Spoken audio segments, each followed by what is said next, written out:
Mario Rivadulla presenta Teledebate con Ramón Reyes, Alex Jiménez y Dilenia Cruz. Teledebate, objetivo y veraz, siempre fiel a la verdad.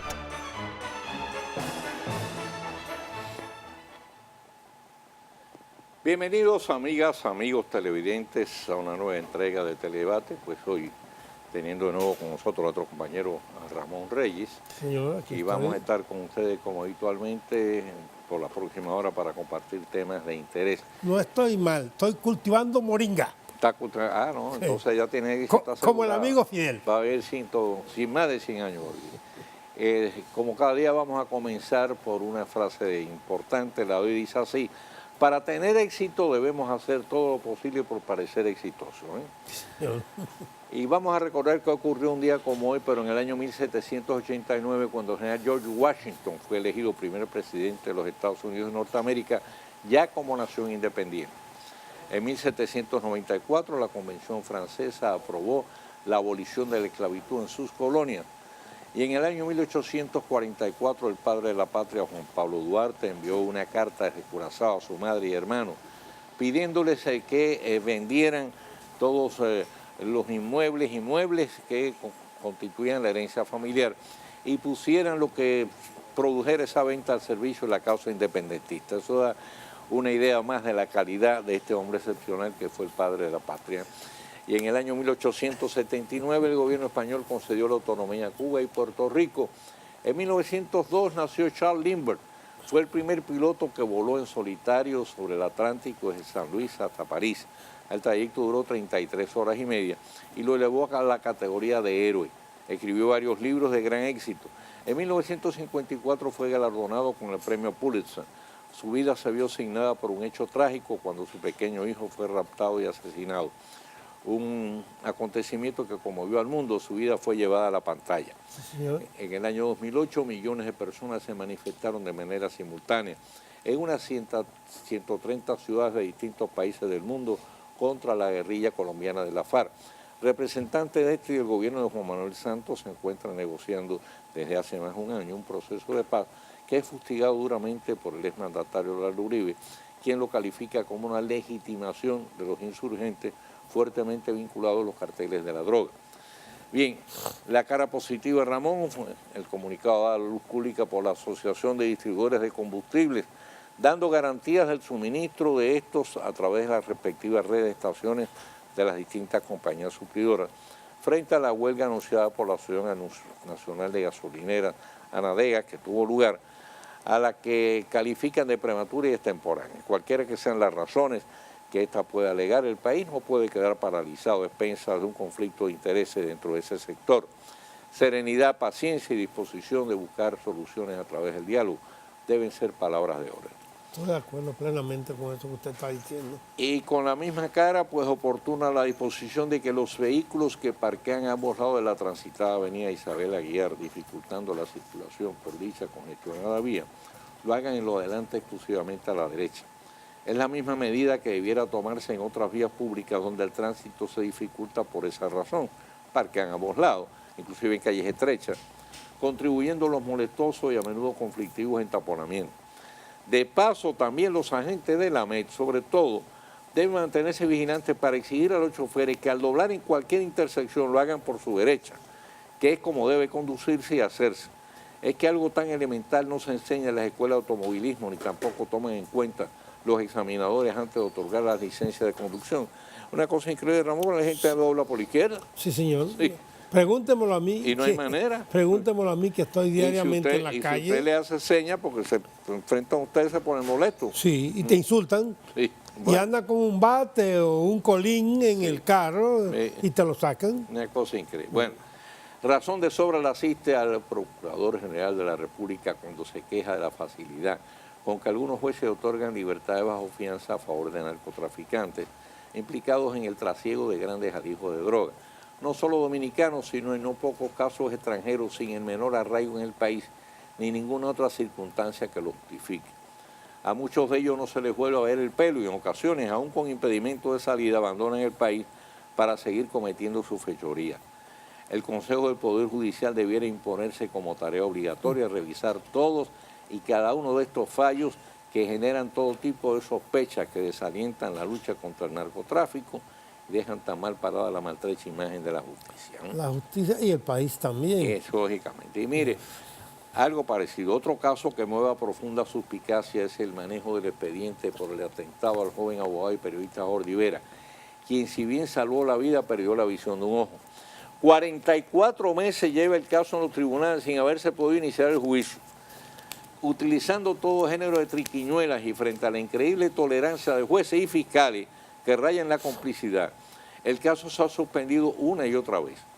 En esta oportunidad el afectado no es solo la víctima, sino toda la sociedad de Santiago escandalizada por este comportamiento a toda luz irregular y la misma imagen de la justicia con la que se está barriendo el piso.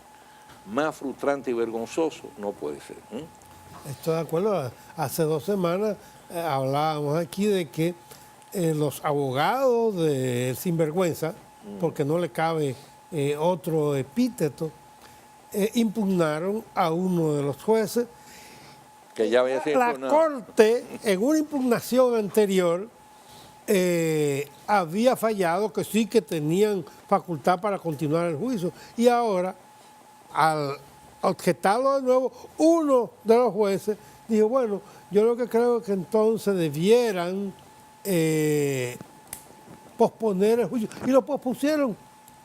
El mismo juez que estaba facultado para continuar, porque es un tribunal colegiado, 2 estaban de acuerdo en continuar el juicio y otro dijo, bueno, por el buen nombre de la justicia y de este tribunal, opino que debiéramos suspenderlo en lo que la Corte de Apelación falla. Señor, pero la Corte de Apelación ya falló sobre el mismo incidente diciendo que ustedes pueden continuar. Pero bueno, los otros 2 se acogieron. Aquí va eso. Bueno, aquí tenemos algunas notas. Mira, tenemos que aquí el Sindicato Unido de Trabajadores de Barrigol pide auxilio al Ministerio del Trabajo para que le reconozcan su sindicato.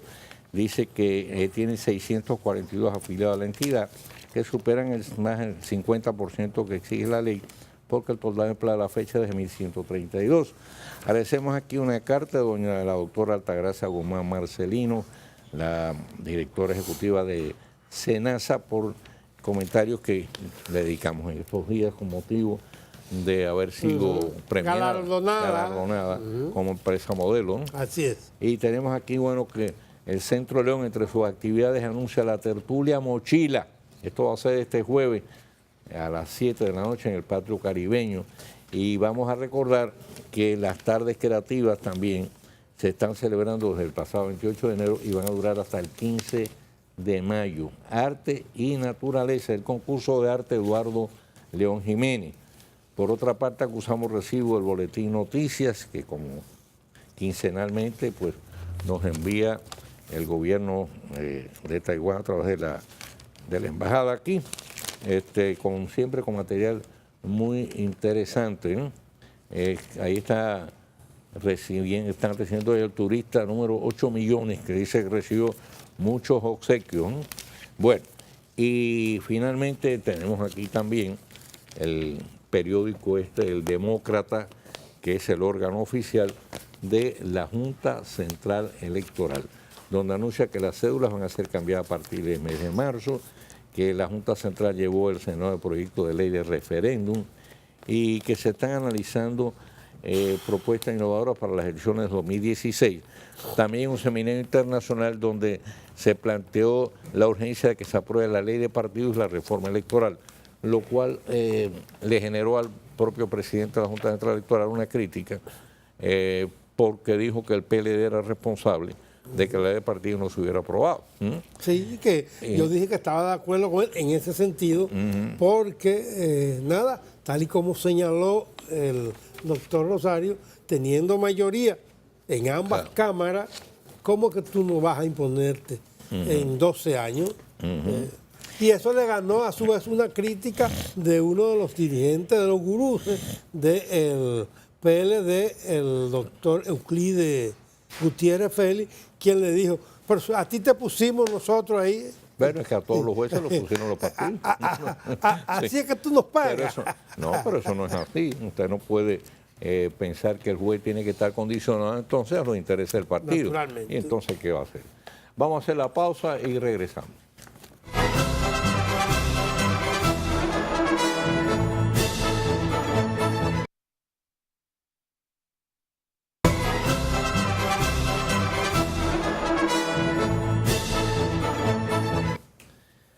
Bueno, don Ramón, esto yo lo había comentado ayer, pero como usted es abogado, quiero volver otra vez sobre el tema. Es el gancho suyo, don Que Mario. el presidente del gremio de usted, al que usted pertenece, José Diego García, está acusando a la Suprema Corte de Justicia de querer aniquilar el mismo Al Colegio de el Abogados. proyecto de ley a la Cámara de Diputados regulando el ejercicio de los abogados y notarios. Hay otros, en cambio, que respaldan la pieza. Pero ayer precisamente salió una información que ya también la habíamos comentado, pero como usted no estaba aquí, quiero recrearla, de que más de 300 abogados, oigan esto, de un total de 400 que ejercen como ayudantes de jueces o en oficinas de tribunales, reprobaron los exámenes de convocatoria para cubrir plazas de defensores públicos. Entonces, con esos pobres resultados está dicho todo. ¿Qué es lo que plantea la Suprema en este caso? Bueno, la Suprema se abrogó el derecho y la facultad de elaborar un anteproyecto de ley modificando, aprovechando una coyuntura que le da el Tribunal Constitucional, que a su vez falla un recurso que había enviado un abogado notario pidiendo la nulidad de un artículo. Ratifica que sí que los notarios pueden cobrar, el colegio de notarios puede cobrar una cuota. Y de hecho los ciudadanos pagamos esa cuota, ni siquiera los abogados notarios. Pero también la Suprema, el Tribunal Constitucional, pide y da un plazo para enmendar el error. ¿En qué consistía el error? Cuando se aprueba la ley de colegiación de los abogados, había una violación constitucional. ¿Por qué? Porque se aprueba en dos lecturas en una Cámara y pasa a la otra Cámara. Y 48 horas después se introduce en el hemiciclo, se conoce y se aprueba. Y ellos ese procedimiento lo obviaron y iba como burro a la careta. Como caña para el ingenio. Como caña para el ingenio. Lo aprobaron, pum, pum, y al otro día lo sometieron sin que tuviera el plazo correspondiente. Y lo aprobaron de inmediato. Pero de eso hace más de 20 años. Ahora, ¿usted cree que la colegiación en este caso debe ser obligatoria Bueno, la o debe Constitución ser voluntaria? debería ser voluntaria. Voluntaria, por un lado. Pero por otro lado, el proyecto de la Suprema, acuérdense, lo que plantea es la actualización cada cierto tiempo, cada 5 años, en este caso, igual que se hace con los médicos, en otros países se hace lo mismo, para ver que usted está al corriente, que usted está al día. Mire el resultado. 300, más de 300, que además trabajan en oficinas, Sí. o sea, que están ahí en activo, y reprueban, quiere decir que no dominan el derecho. Es así. Ahora, eso es también una demostración, a mi juicio, de que en este caso el sistema de enseñanza de muchas universidades aquí improvisadas, que lo único que le interesa es el lucro, es muy deficiente. Lo es para los maestros y lo es en este caso para los abogados. Sí. Y vaya otra vez para algunos médicos también. Es así, don Mario. Pues es así. Eso hay que corregirlo. Y la desgracia reside en las famosas cátedras semipresenciales, que tú vas una vez a la semana a la universidad. Se Eso no supone puede ser. que durante el resto de los 6 días tú debes estudiar, debes consultar y debes exponer al cabo de 7 días lo que ha consultado, lo que ha aprendido, lo que el profesor, que en este caso sería un monitor, un facilitador, te ha indicado. Pero hay mucha gente que ni siquiera eso hace. Viven copiando, ¿sabes? Que desde que se inventó el Internet y el copy-paste, ya todo el mundo baja el Internet, pega en una página y ya. Exacto. Es Google el que contesta. Sí, es así. Es lo más fácil. Sí, es Google el que contesta, Mario. Entonces, bueno, mira, ahí salió también una información que en la cárcel de Asua está... Señores, la 15 de Asua. Dice que hay 500 Sí. internos y solamente hay capacidad para 100. Eso no puede ser. El hecho que una persona esté presa, además, no todo el mundo está preso por un delito grave. Vamos a estar claros, no es lo mismo la persona que está presa porque es un asesino sin conciencia, que un individuo que a lo mejor se robó una gallina. Entonces, tiene que estar en condiciones mínimamente humanas. Además, el objetivo fundamental de las prisiones, acuérdense, es la rehabilitación y la reinserción. Claro. En este caso, del que sea rehabilitable y que realmente muestre interés en eso. Pero usted tiene que proveerle de condiciones mínimas. Dice que la comida es un asco también. Sí, señor. Y que no hay condiciones sanitarias. Sí, señor. Bueno, eso no puede ser. Entonces, en vez de rehabilitarlo, lo pones a la inversa. Claro. Peor. Y lo vuelve más delincuente. Se resienten, lógicamente, delincuente. se resienten más. Le cogen odio a la sociedad, le cogen odio a las instituciones, le cogen odio a todo. Bueno, la tasa del dólar subió, yo no sé cómo estará hoy, pero subió a más de 43 y algo. 43 y algo. Vamos a ver si el Banco Central, como en otras ocasiones, interviene, aunque de todas maneras dice que todavía está un poco por debajo. No, y que está un poco por debajo de las estimaciones que se habían proyectado para el presente año, ¿no? Creo que el presupuesto lo habían proyectado a base de 45 por 1. Así que está a 43 y tanto. Bueno. Bajó, está menos de 43, según el periódico El Nacional de esta tarde, que dice que las cotizaciones, el dólar, la compra estaba a 42.65 y la venta 42.95. Señores, hay problemas con la nueva barquita. El problema consiste en lo siguiente. El empresario José Manuel González, que está haciendo un gran trabajo, señores, está dedicando su tiempo, está dedicando sus energías, sus esfuerzos a encabezar, en este caso, el grupo de trabajo que ha tomado a su cargo el proyecto de la barquita. En una entrevista que hizo en el Diario Libre, dijo, bueno, señores, el proyecto debe estar listo totalmente en los primeros meses del año 2016. Estamos hablando de 1.500 apartamentos. 1.500 casas, apartamentos, unidades habitacionales. Estamos hablando de toda una comunidad con áreas verdes, con áreas de recreación, con comercio, con dos iglesias, una católica, otra evangélica. O sea, todo un proyecto, además, costoso y complejo. Y que además hay que hacerlo, dice él, que se van a licitar, a ver como 16 licitaciones para las distintas áreas, distintas que tiene que cubrir el proyecto.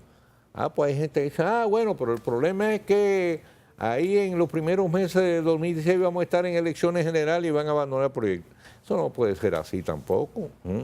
La gente no puede colocarse en esa tesitura. Hay un compromiso firme por parte del gobierno y hasta ahora se ha venido desarrollando. Señores, pues usted tiene que ir a un margen de confianza, no puede estar presionando, porque en definitiva, déjeme decirle que es un gran esfuerzo presupuestario, es dinero que sale de los bolsillos de los contribuyentes, vamos a estar claros.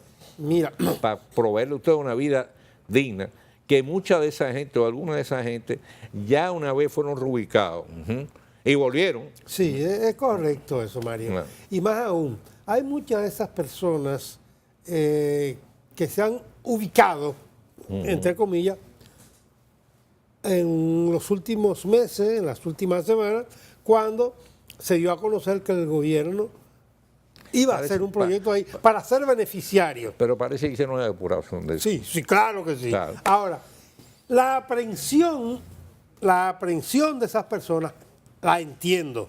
La entiendo porque parte del hecho de que en 1982, 83, se inició el proyecto de Invivienda, un proyecto ambicioso como este. Y claro, se comenzó, se entregaron las primeras, eso fue en el gobierno de Salvador José Blanco, ganó el doctor Joaquín Balaguer en el 86 y abandonó el proyecto Invivienda. Y todavía, más de 20 años después, todavía hay viviendas ahí que nunca le han puesto la mano. Y los beneficiarios de esas viviendas que compraron techo y compraron piso porque no tenían nada más que paredes o no tenían ni siquiera paredes, todavía están esperando. Es decir, Ramón, pero, la aprehensión, yo la entiendo, óyeme, yo la entiendo. Sí, pero déjame, fíjate, vamos a poner las cosas en su justo contexto. La situación es un poco diferente. Ahí tú señalaste el caso en vivienda, antes de terminar el proyecto hubo un cambio de gobierno. Aquí se está hablando de antes de terminar el gobierno, en los primeros meses del 2016, terminar el proyecto. Y entregarlo. Entregarlo. Porque, y no importa que las elecciones sean en el año 2016, que Danilo Medina se retire. Danilo Medina, en definitiva, no va a entregar ¿hasta cuándo? Hasta agosto, del 2016. Así y es. está hablando, el señor González está hablando de los primeros meses del año 2016, de completar el proceso, de entregarlo ya. No es de dejarlo a media para que el gobierno que venga atrás a ver si lo continúa o no. Sí.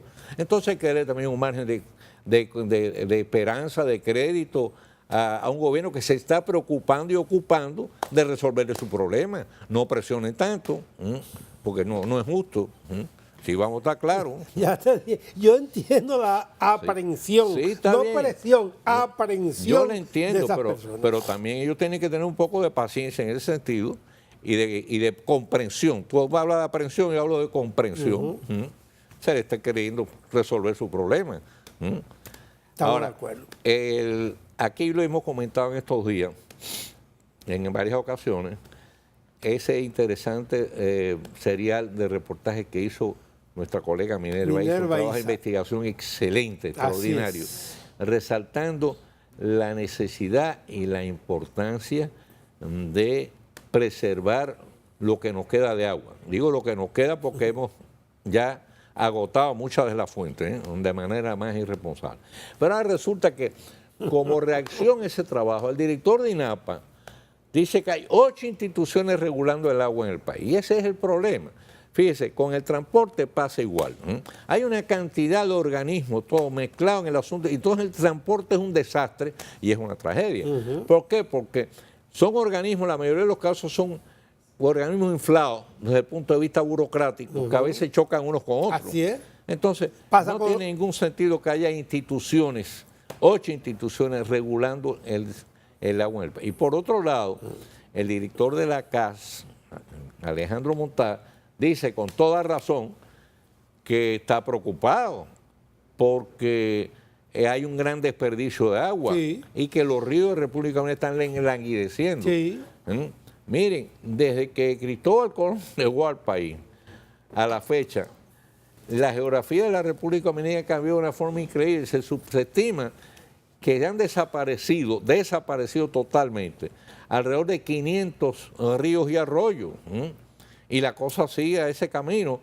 Y entonces hay proyecciones en ese sentido que si nosotros seguimos haciendo lo mismo con este nivel de irresponsabilidad, la isla Hispaniola, tomando en cuenta ya la situación en que se encuentra de erosión total prácticamente, de certificación que se encuentra Haití, que tiene un 97% en este caso de despoblación forestal, se pudiera convertir en el primer desierto antillano, señores. Sí, señor. Eso es una gravedad increíble. El agua es indispensable para la vida humana. Ahora, lo malo de esto son los intereses.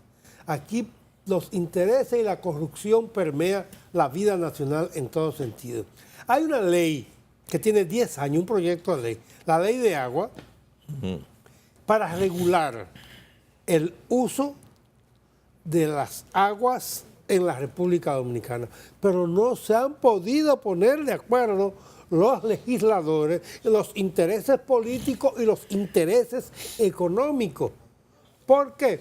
Porque tiende la ley, en muchos aspectos, a privatizar el uso del agua. Entonces, muchos legisladores piensan, bueno, pero pudiera pasar lo mismo que no ha pasado con la energía eléctrica, que la privatizamos entendiendo que era la mejor forma de solucionarlo. Y no ha sido así. Y otros entienden que no hay necesidad, porque en el campo un canal de riego lo hace el Estado. Entonces, ¿quién le va a cobrar a los agricultores por el uso del agua? Debe ser el Estado, pero ¿a qué precio?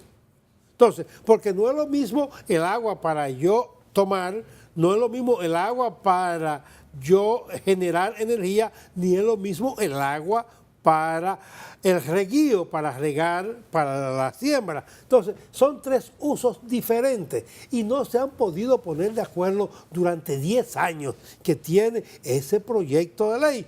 En cuanto a la capital, por Dios, aquí somos responsables, tanto la CAS como nosotros los ciudadanos, que desperdiciamos el agua, pero la CAS es responsable de las grietas, los desperdicios de agua en los sectores públicos, en las tuberías. Ella es responsable de repararlo. Exacto, hay una especie de complicidad en ese sentido, de responsabilidad. Claro. Aparte de eso hay otra realidad. Aquí todavía en el problema del agua es peor que en la electricidad. En la electricidad hay un 35, 38, 40% quizá de energía que se sirve y no se cobra. En el agua es más del 90%. Vamos a hacer la pausa y regresamos.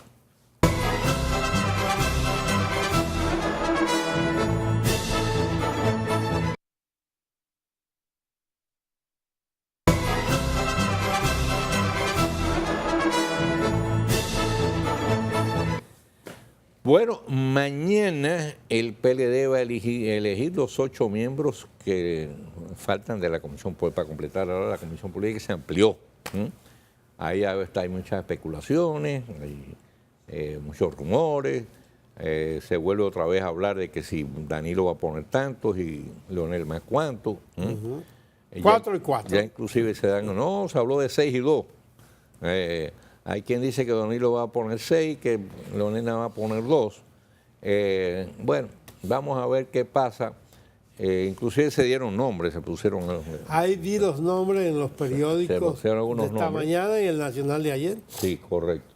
Pero bueno, los eventos estos en el PLD, por lo menos hacia afuera, parecen mucho más tranquilos que los del PRD. Sí. Mira, en el PRD volvió otra vez a fracasar una propuesta. En esta ocasión la hizo el sector de Hipólito Mejía, que estaba planteando que la comisión la presidiera el doctor José Joaquín Puello. Tengo entendido que el doctor José Joaquín Puello, que ya está escarmentado, dijo que no. Que no va a meterme la mano en la candela, porque aparentemente hasta ahora, y tiene que haberse sentido muy frustrado, porque el doctor José Joaquín Puello es un neurocirujano notable. No necesita de política absolutamente para nada. Entonces, dedica gran parte de su tiempo a promover el deporte en la República Dominicana. Fue candidato vicepresidencial con Hipólito Mejía. No, con Miguel Vargas Maldonado. Digo, con Miguel Vargas Maldonado. Sí, tiene razón. Él no le saca provecho a la política. Y era la persona más confiable para eso. Ahora, mira, cuando yo vi la propuesta que la hizo Tony Peñaguaba y un grupo de personas, pero la hizo Tony Peñaguaba, me pareció algo lógico, porque es la persona que se ve desde fuera más confiable dentro del barullo que hay en el Partido Revolucionario Dominicano.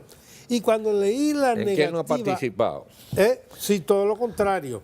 Bueno. Él ha sido una especie de mediador silente. Correcto. De entre uno y otro. ¿Y qué pasa? Tengo la impresión, ni me lo ha dicho José Joaquín Puello Herrera, ni me lo ha dicho Miguel Vargas Maldonado, pero tengo la impresión de que Miguel ha dicho, no te metas en eso. ¿Por qué? Porque José Joaquín es la persona, incluso la semana pasada, él llevó una propuesta a Miguel Vargas Maldonado, que no se ha dado a conocer.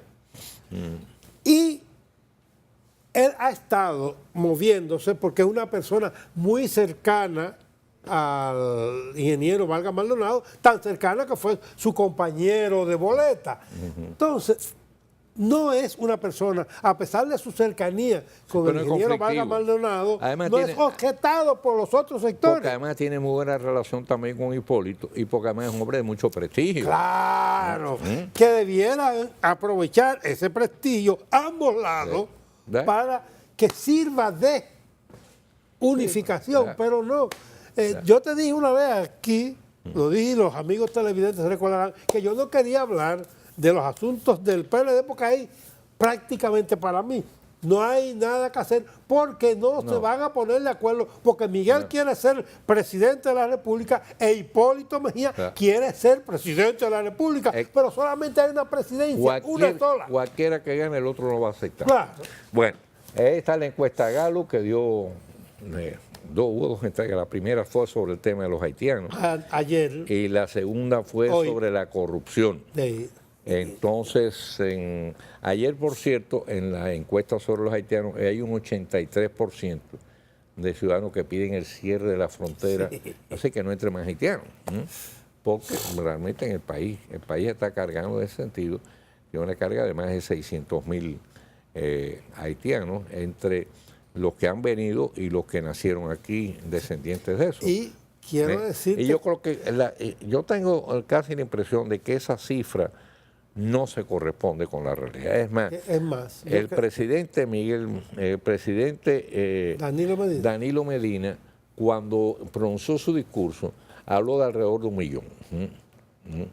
Porque yo tengo la impresión de que muchos de esos haitianos que están en el país, que llevan muchos años pero están ilegales, que no es verdad que dijeron yo soy haitiano y me encuentro en el país.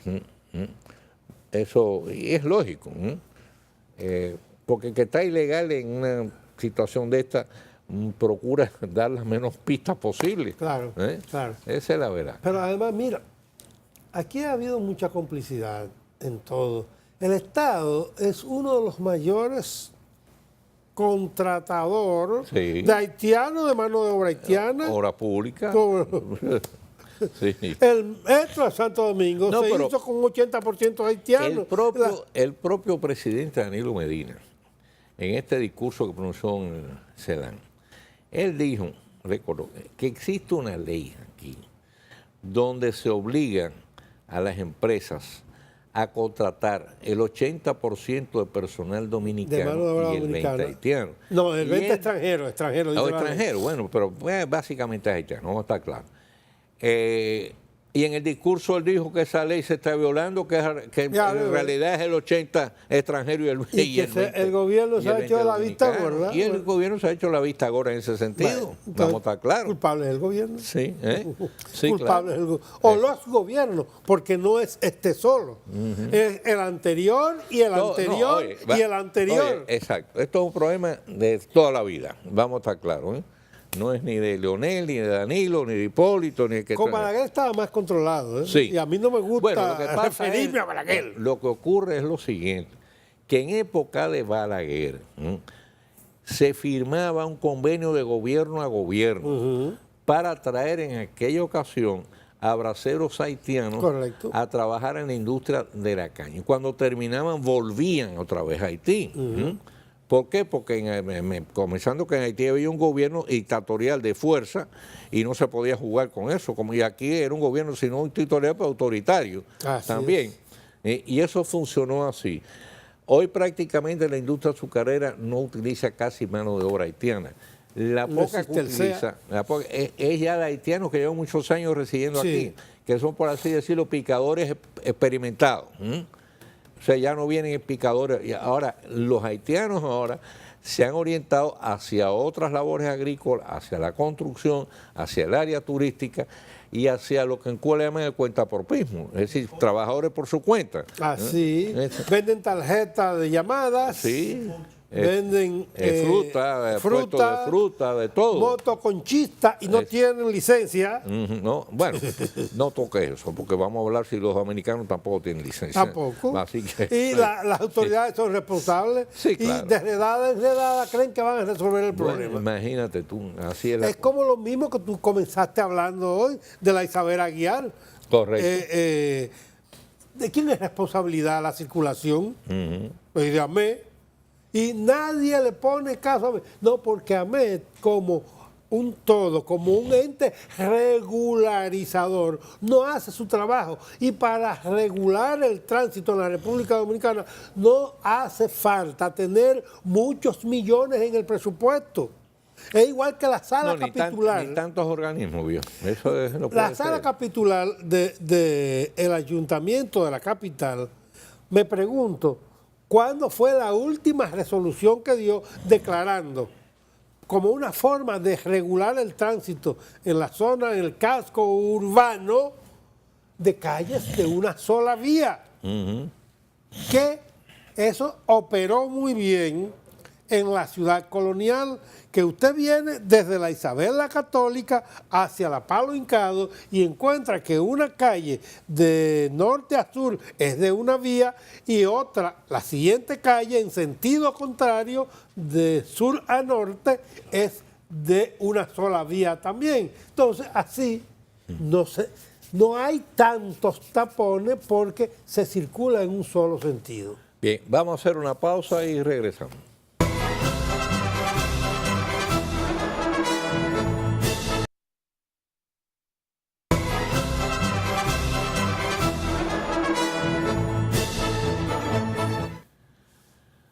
Bueno, hay una sección ahí en titulares que es muy interesante, de buena tinta. Sí, en el periódico sí, Diario Libre. El Diario Libre. Salió un comentario muy interesante que dice, antiguamente uno iba a las plazas comerciales, uno iba a los comercios y podía parquear sin problema.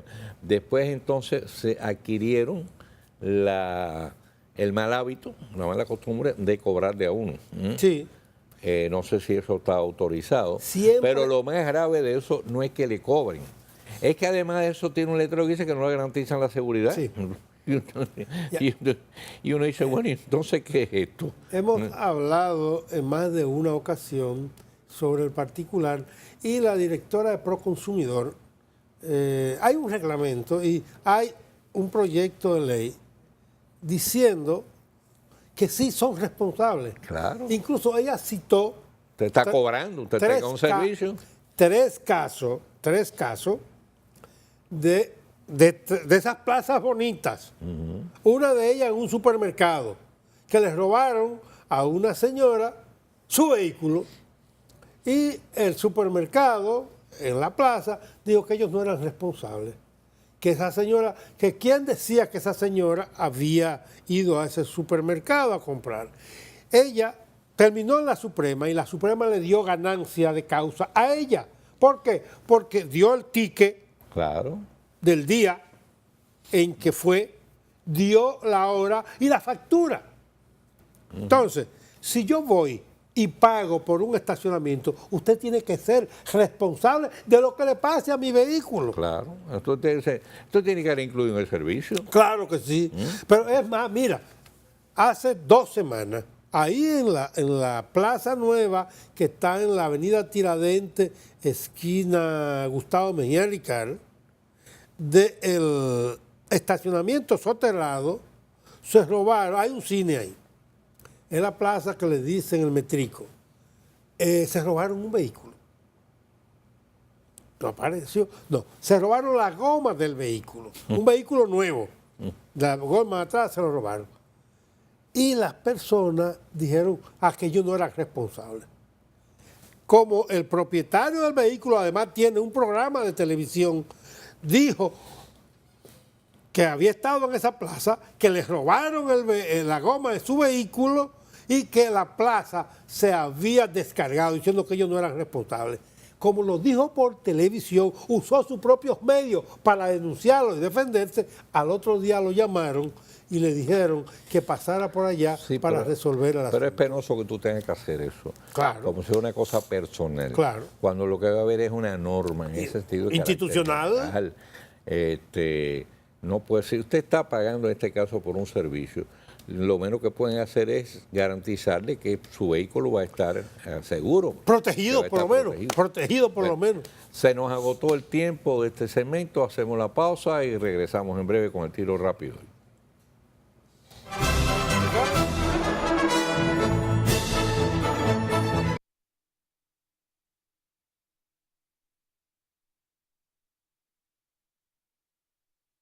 Teledebate El Tiro Rápido de Mario Rivadeneira.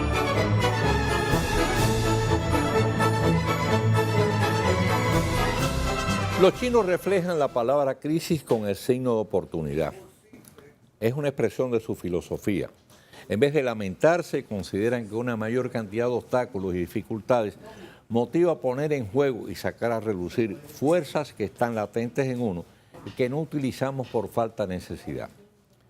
Y esto es precisamente lo que parece estar ocurriendo ahora mismo con motivo del diálogo entablado entre funcionarios del gobierno dominicano y representantes oficiales del territorio vecino. Hasta ahora se han efectuado 2 reuniones. Los resultados de la primera no quedaron muy claros, o por lo menos no fueron reflejados con la debida transparencia, dando lugar a toda una serie de especulaciones y a la idea de que los haitianos le habían torcido el brazo a nuestra representación, sobre todo en lo tocante al delicado y debatido tema migratorio.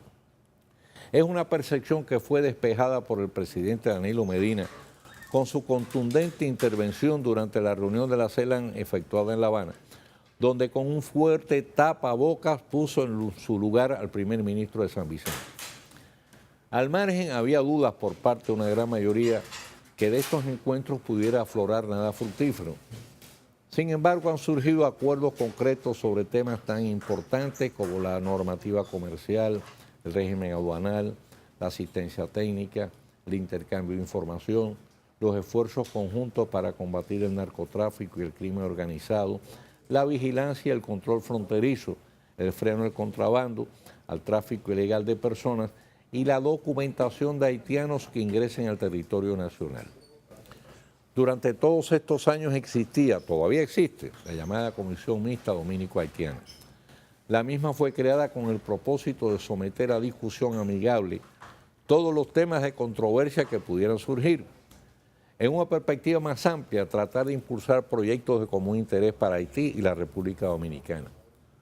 Por una u otra razón, y sin entrar en el terreno movedizo de a quién atribuirle responsabilidad, la misma no pudo llenar su papel. De hecho, llegó a existir solo de nombre.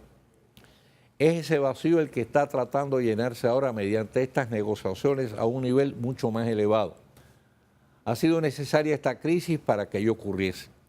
Si se aprovecha adecuadamente y en el curso de las conversaciones prima la sensatez y el buen juicio, no solo pueden quedar resueltos los temas en conflicto, sino en una perspectiva más amplia, proyectar y acometer planes, principalmente en la zona fronteriza, que resulten de beneficio a ambos lados de la misma. Paralelamente, tal como confirmó ayer en Teledebate el licenciado Rafael Paz, vicepresidente ejecutivo del Consejo Nacional de la Empresa Privada CONEP, hombres de negocios dominicanos y haitianos han estado sosteniendo reuniones que parecen marchar por buen camino, también en provecho mutuo. Oportuno recordar que los mejores negocios son aquellos donde todas las partes involucradas resultan gananciosas y quedan satisfechas. El curso de estos encuentros, tanto a nivel oficial como en el plano privado, puede resultar de provecho para Haití y la República Dominicana. Todo radica en el grado de comprensión de las negociaciones y en la firme voluntad de cumplir los acuerdos a que se haya arribado. En tal caso, se habrá logrado convertir la crisis en una oportunidad de enrumbar las relaciones entre ambos por el sendero más positivo y productivo. De esperar que sea así para bien de ambos pueblos. Mañana, Dios mediante, estaremos de nuevo con ustedes con una nueva entrega de Teledebate. Como siempre, nuestros mejores deseos y mayores bendiciones para todos.